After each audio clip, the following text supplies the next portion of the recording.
yoga and they're walking in the streets and people are driving Bentleys. And then just a few miles away, you've got Mad Max. Yeah. You got people in The Walking Dead living on the concrete on the street. And then the entire avenue is lined with tents. It's a full village of people living with no supervision, open air drug use, sex, violence, chaos, fires, all sorts of wild shit, stealing electricity, like using it to fucking power devices inside their tents. Wild shit. Yeah. Totally tolerated. And it's in the same general space in the world as the most technologically advanced people that have ever lived. Dude, it's fucked. It's wild. I remember, I just went back to LA. It's actually, at least, I don't know, maybe I just had a good moment. It's much better. So that's good. It's much better. People are settling down? I just didn't see like the pandemic Mad Max thing that you're talking about, like that looks like Escape from LA or something. Or that but I know it's still there. I mean, I know people who still live there. It's still there. It's like, this is to me an issue of like coming to terms with what compassion really looks like, because I think these days what people are calling compassion isn't compassion at all. Like changing the way that you talk about people who are, on the streets for a variety of reasons. Some of them just look at how much rent is now. Are you fucking kidding? Like some of them schizophrenia, psychosis. Some of them bad luck. Some of them they want to be there. I've seen the videos of people. I saw a clip. Someone was interviewing some people, and this isn't all of them. So don't come at me. Whoa. Please, I know they're going to come. But this isn't all of them. I don't think it's all of them. I think it's probably a relatively smaller percentage. But it was somebody in San Francisco in a tent with Wi-Fi, Netflix. They were getting stipends. Yeah, they get money. And he was like using the stipends for dope. And he was just freely on the interview being like, I love it. Like, this is incredible. Why the fuck? Now, what's curious about that is if you read, what is that transcendentalist? Is it Thoreau? He's like, into the wild, like the American utopian dream of not having a high monthly expense on being a homeowner, being free. Who is the guy? God damn it. It's Emerson. Like when you get jealous of someone because they have a nice house, picture that person with the chain to their leg attached to the house, and they're having to drag the house down the fucking road because they got to pay for that house, and it's expensive to keep that house going. Don't get fooled by the house. They're working so hard. All of their freedom is gone because of the mortgage, because of what they have to do to sustain the house. So this is like a really like a kind of American utopian ideal, which is freedom. Look, man, I don't need a house. I don't need all this stuff. So what they're doing has like some kind of like latent philosophy behind it, which is like, yeah, sure. Look at you. Oh, you're so much better than me with your fucking house and your mortgage and your cobalt bullshit and your Adderall addiction and your ulcers and your misery.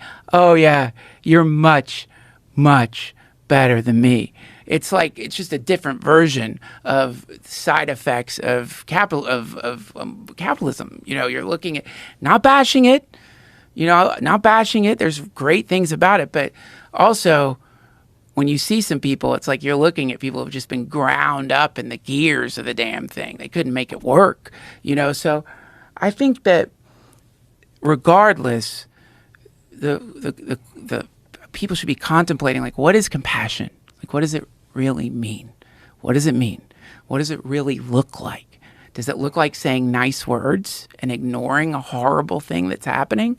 Or does it look like facing it directly, as ugly and fucked up as it may be, as awful as it might be, the things you might have to do initially to like fix it might not look like compassion. It might not look compassionate to have like what Dr. Drew talks about, that they used to have mental health courts. That might not look compassionate to like have to like detain someone. Let's find out. Are you in the middle of a manic episode?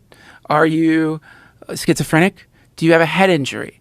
Do you have some psychosis resulting from the drugs that you were taking to mitigate the horror of being out in the streets? Okay, we have treatments for you. We have a budget surplus. Remember Gavin Newsom talking about this massive budget surplus California has. It's like, what are you just keeping that in the bank? You got people who need houses, medication, help, desperately, who are saying they don't need help, kind of. Help them, even if that means temporarily getting them into a place where they can be healed. That's compassion. Compassion isn't just ignoring reality. That's not compassion. That's what Chogyam Trungpa calls idiot compassion, actually. It's like fake, it's cowardice disguised as compassion. Now, again, I'm a dumbass. I have no idea. I would, the horror of having to be saddled with fixing problems like that, I can't even imagine. But can it be that complex? Can it be that complex to like get people to a hospital? How hard is it to build a new hospital or something? I don't know.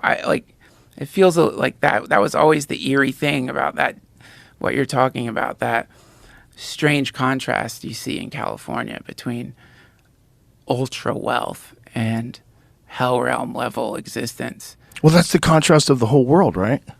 When you look at Western democracy and all its opulence, if you think about when you see like people that are like just flossing on Instagram, people that are like in Dubai, driving around on a Lamborghini, going to a yacht and toasting champagne with people.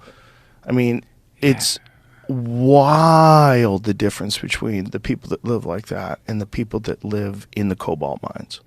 And that all this exists in 2023. This is not, we're not talking about something that happened thousands and thousands of years ago before people knew better. No, they know it and they ignore it. And then the biggest companies in the world profit from it. These enormous electronics companies. Yeah, man. I mean, this is something that like gets brought up by the person, my Buddhist teacher, David Nichtern, is just like, how different is the world now versus 5,000 years ago? How different are people? Are people that different from 5,000 years ago? And he says, not really.